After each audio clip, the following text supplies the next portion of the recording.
It's about 6:46 right now, and if you've not carved your pumpkin yet, this might be the weekend to do it coming up here. It is going to be beautiful out there. So, Rob, this is what we've been waiting for. Yeah, but we got to get there first, right? Yes. Today's Thursday. The weekend starts. We're looking ahead. later. We're looking ahead, okay? I understand why, because we're looking for some rain, maybe some significant rain in spots over the next day and a half. Come on, let's get to it. Plenty out there. I see nothing on the local radars right now, so that's encouraging, especially for the kids at the bus stops in the morning commute. I think we're going to be dry early, but we look to the west. We're going to start to find the beginnings of those rains moving through parts of Mississippi into Alabama, and as they continue to work their way from west to east, we're still several hours away from getting wet, but once we start, we're likely going to settle into periods of rain, maybe all the way into tomorrow morning. It's 62 right now in Tallahassee, one of our warm spots. 55 in Thomasville, 56 in Valdosta.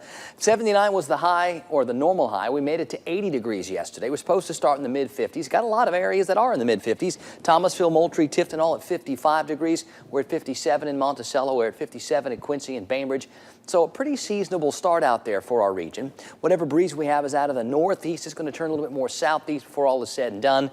And this energy, this moisture, it's going to tap into the Gulf, and there's going to be plenty to stream across our area starting later this morning and this afternoon and spreading all the way into tomorrow. Now, Futurecast has been a little bit slow bringing the moisture forward.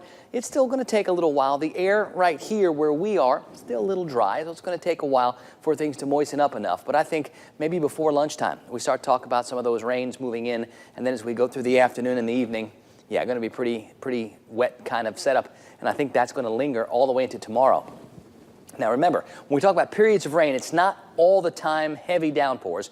There will be some heavier downpours, but there will also be some periods where it's not raining at all outside, so you got to pick your spots. But I think it's important to have the umbrella with you for today, for tonight, and for tomorrow morning too. Once we get to the other side of these rains, now we start to slowly clear things out, and I do like the way the forecast sets up for the weekend, especially if we can maybe clear out those skies early enough tomorrow night that could make for an even cooler start to the day on Saturday.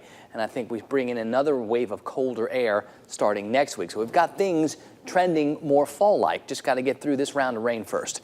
Winds on the Gulf today, east and southeast, 15 to 25. If you want to operate the small craft, use a little caution out there. Seas maybe as high as 5 or 6 feet. The low tides, they're next up after 9 a.m. They'll wrap it up after 11.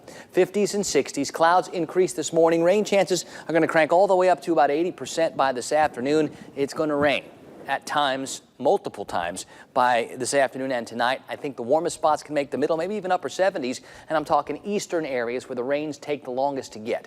The cooler is coming on the other side of all this, and especially after another push on Monday. Notice those weekend setups, though, 50s and mid to upper 70s. That's about as good as it gets, guys.